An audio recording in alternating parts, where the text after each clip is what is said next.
Oi, pessoal. Continuando então nosso assunto dentro de ecologia, vamos conversar um pouquinho sobre estudos de populações. Lembra nos módulos anteriores, quando a gente falou sobre demoecologia?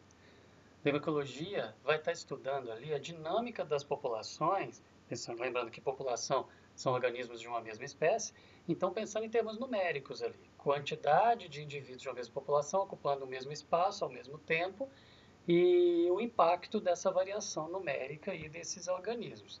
Quando a gente fala de uma densidade populacional, a gente está falando do tanto de organismos daquela espécie, ou seja, daquela população, que estão ocupando uma área determinada. Então, se você fala 12 indivíduos por quilômetro quadrado, que é a densidade humana, você está falando da média de ocupação de seres humanos pensando em todo o espaço do planeta, né? E aí, se a gente distribui isso por igual, nós vamos ter 12 indivíduos por quilômetro quadrado. Lógico, a gente vive aglomerado, tem áreas vazias, na média vai dar um valor desse. Então, a densidade é o número de indivíduos de uma mesma população, ou seja, de uma mesma espécie, que estão vivendo ali num determinado espaço definido ali ao mesmo tempo.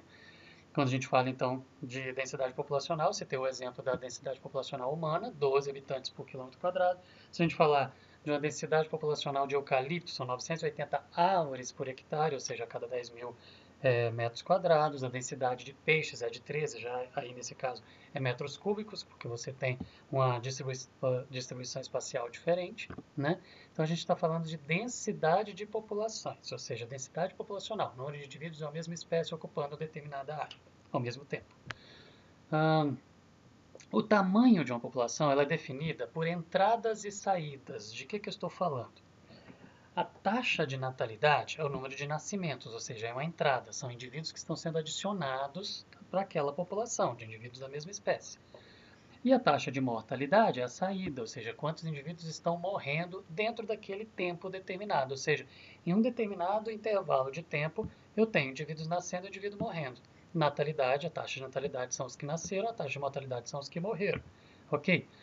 Também na entrada, para um determinado tempo e espaço, a gente tem taxa de imigração, ou seja, quantos indivíduos estão entrando na população dentro daquele tempo, daquela população que ocupa ao mesmo tempo aquele lugar no espaço. Então, imigração são os que estão contribuindo ali, adicionando, aumentando a população. E taxa de emigração funciona como no caso da mortalidade, que é uma saída, ou seja, são indivíduos saindo daquela população naquele determinado tempo ali. Dessa maneira, se a gente pensar em entradas, natalidade e imigração, e saída, mortalidade e emigração, uma população que está em crescimento, ela tem natalidade mais imigração maior do que mortalidade e imigração.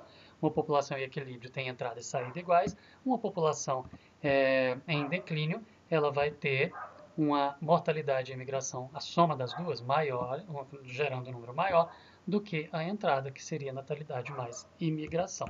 Né? Agora, vamos olhar um pouquinho para esse gráfico aqui e a gente entender um pouquinho sobre a dinâmica de uma determinada população. Quando a gente fala de potencial biótico, que é o que a gente está vendo aqui nesse gráfico pela letra A, potencial biótico é a capacidade, a possibilidade que aquela população tem de, explorando o ambiente com condições ideais, de crescer, de desenvolver. Se não tiver limite, se não tiver nada que está fazendo seleção natural, que está pressionando negativamente, nada, a capacidade dela é, dentro de um determinado tempo, a capacidade que ela tem de ganhar o ambiente, de se multiplicar e desenvolver. Existe, tanto para o potencial biótipo, que é isso que a gente está falando, né, a capacidade, o potencial da população de desenvolver em condições ideais, sempre vai existir uma capacidade limite de suporte do ambiente. Se não existisse nenhuma resistência ambiental, nenhuma seleção natural, uma determinada espécie desenvolveria no seu máximo do seu potencial biótico até chegar no limite de suporte do meio. A gente vai ver alguns exemplos disso, ok? Agora, além disso, existe, além do potencial biótico, a gente tem a resistência ambiental, que está representada aqui pelo C. Que é o quê? Qualquer fator dentro de um determinado ambiente que vai pressionar determinada espécie para poder impedir que ela desenvolva, que ela cresça dentro do seu potencial biótico. Então, o que que a gente tem aí? Predadores, disputa por alimento, parasitismo, o clima, muito frio, muito quente. A gente tem uma série de fatores que podem influenciar aqui como uma resistência do meio. Então, entre o potencial biótico e a resistência do meio, ou seja, existe o potencial biótico, mas existe a resistência do meio. Então, o potencial biótico não é a realidade. O que seria a realidade seria a letra B, que a gente vê aqui a curva B, que seria o crescimento real. Entre o crescimento real e o potencial biótico existe a resistência do meio. Graças a essa resistência do meio, a curva de crescimento real ela vai desenvolver primeiro lentamente, onde aquela espécie nova no ambiente novo ela está ali se adaptando ao novo meio, ok? Então você não tem um desenvolvimento acelerado aqui. Quando ela se adaptou ao meio, ela tem um desenvolvimento acelerado, você tem um crescimento rápido, aproveitando ali o máximo do ambiente, o máximo que a resistência do meio permite, ok? Até que ela vai chegando no limite de capacidade de suporte do meio. Quando ela vai chegando ali, nós vamos diminuindo o crescimento, a velocidade de crescimento, então nós vamos ter um crescimento retardado porque está chegando perto do limite. Nesse tipo de crescimento, a gente viu aqui, isso aqui é uma curva teórica, bonitinha, lisa, reta, sem nenhuma variação e nada. A realidade não é assim. A gente tem visto, por exemplo, ultimamente, muitas curvas, muitos gráficos aí, representando a dinâmica da pandemia do SARS-CoV-2 aí, do Covid-19, né, causando a Covid-19. Nenhuma das curvas que são demonstradas, elas são lisas e homogêneas, elas oscilam. Ela pode estar em crescimento, você vê que ela está em crescimento, mas ela está oscilando. Ela pode estar em equilíbrio, mas ela está oscilando. Ela pode estar decaindo, ela está oscilando. Essa oscilação, ou seja, essas variações pequenas que a gente vê aí, elas vão flutuando para cima e para baixo em torno de um equilíbrio, de um ponto de equilíbrio médio ali, que seria o ponto ideal, mas ela nunca vai estar ali. O que pode provocar essas oscilações? Em primeiro lugar, são vários fatores, mas o primeiro, competição. Podem ser indivíduos de uma mesma espécie competindo por uma quantidade limitada de alimentos, por exemplo, de água ou de espaço, mas podem ser entre espécies diferentes também competindo por aí. Então a gente teria competição intra ou interespecífica. Intraespecífica entre indivíduos da mesma espécie ou interespecífica entre indivíduos de espécies diferentes. Dá uma olhada nesses dois gráficos aqui. Aqui a gente está vendo, para um determinado tempo, a gente está vendo dois experimentos diferentes. Se eu pegar e colocar dois micro-organismos diferentes, bactéria que seja em placas de Petri separadas, colocando os dois separadamente, eles vão ter uma curva de crescimento rápida e acelerada, aproveitando o seu potencial biótico, aproveitando o máximo do que aquele ambiente pode explorar, até chegar no limite que o ambiente, ou seja, que aquela placa de Petri vai permitir que eles cresçam. Acabaram os nutrientes, acabou ali, ou seja, explorou o máximo, chegou no máximo. As duas estão crescendo separadamente. Se você colocar duas espécies, por exemplo, aqui que eu falei, de bactérias juntas, na mesma placa, elas estão explorando o mesmo ambiente, estão competindo pelos mesmos nutrientes, pelo mesmo espaço. Existe competição. Existindo competição, uma delas que for mais eficiente para aquele meio, ela vai crescer, não vai ter um crescimento tão rápido quanto a anterior, porque não tinha competição. Por competição, ela vai ter um crescimento mais retardado, mas ainda assim vai ter destaque porque ela é mais eficiente. E a outra, ela não vai conseguir vencer e ela vai decair até acabar.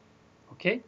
Isso é uma comparação, então, entre os meios diferentes aqui, se estão juntos ou se estão separados.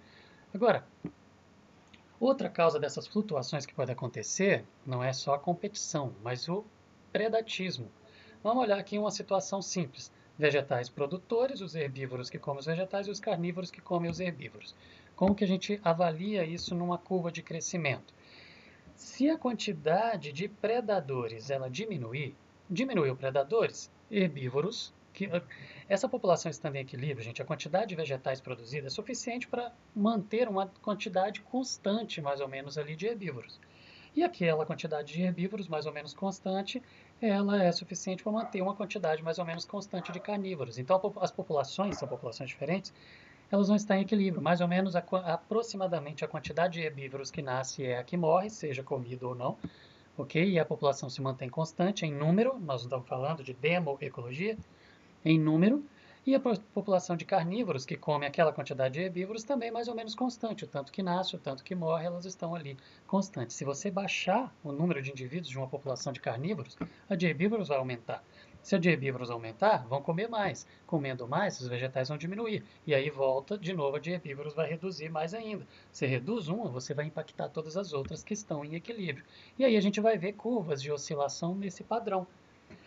Aqui você pode visualizar aquilo que eu falei.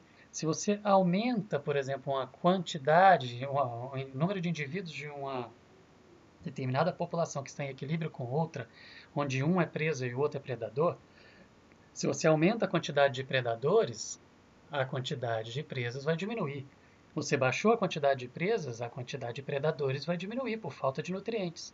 Então, as duas vão gerando essa curva e justamente nós vamos tendo essas oscilações e por isso que as curvas que a gente vê reais, elas oscilam. Porque você tem maior disponibilidade, condições melhores para uma população, ela cresce, e piorar as condições, ela diminui. O fato dela diminuir beneficia a outra aumenta, a outra aumentou, aquela população de predador aumenta. Então nós vamos fazendo essas oscilações aí e a gente vai enxergando a realidade oscilando e não lisa, como a gente vê nas populações teóricas. Se a gente pensar em parasitismo, a gente vai ver a mesma coisa. Outra causa de flutuação ali, no caso, são os parasitismos. Se você pensar numa doença que ela é endêmica numa determinada região, ou seja, uma doença endêmica significa uma região convive com ela, tem aquela doença naturalmente ali, mais ou menos aproximadamente a mesma proporção de indivíduos daquela população predada, parasitada, ela vai ser afetada por esses parasitas, ok? Então, mortes por causa desse parasitismo são mais ou menos constantes, o número de indivíduos da população que pega é mais ou menos constante, dos que não pegam mais ou menos constante, e a quantidade de parasitas mais ou menos constante, está em equilíbrio. Se essa endemia ela se torna uma epidemia, começa a aumentar a quantidade de indivíduos infectados por alguma mutação, por exemplo, que aconteceu no vírus, ou na bactéria, alguma coisa assim, e começa a aumentar as infecções, se torna uma epidemia. Se isso se estender além das fronteiras e isso for para o mundo inteiro, se torna uma pandemia, o que a gente está convivendo agora. Numa situação assim, então, numa epidemia ou numa pandemia, mas vamos pensar numa epidemia, se você aumenta a quantidade de parasitas, você aumenta o número de pessoas afetadas. Você aumenta o número de indivíduos em estado grave por causa daquilo, você aumenta a mortalidade. Aumentou a mortalidade, diminui o número de indivíduos disponíveis para serem parasitados. Diminuindo o número de indivíduos, o parasita, a população de parasitas também vai diminuir. E aí volta a ser uma situação de endemia e não de epidemia. E aí a própria dinâmica das populações gerou um equilíbrio novo. Você teve uma maior mortalidade, depois equilibrou novamente. Se aquilo perde o controle e ultrapassa, aí você já tem uma epidemia, e aí o equilíbrio ele vai acontecer num outro momento, ou você combate a epidemia. Uma outra causa de flutuação é a alimentação. Tem alimento suficiente disponível, você vai ter uma aceleração do crescimento, você vai ter uma taxa de natalidade maior, a maturidade sexual aparece mais cedo, fica mais tempo, um período reprodutivo maior, aumenta a fecundidade, aumenta o número de indivíduos que vão nascer, a prole aumenta, tudo porque tem comida, tem alimento disponível para todo mundo. Aumenta a reserva energética dos organismos daquela população, porque tem alimento suficiente para eles armazenarem e manter. Então a população está explorando o seu potencial biótico e está crescendo. Né?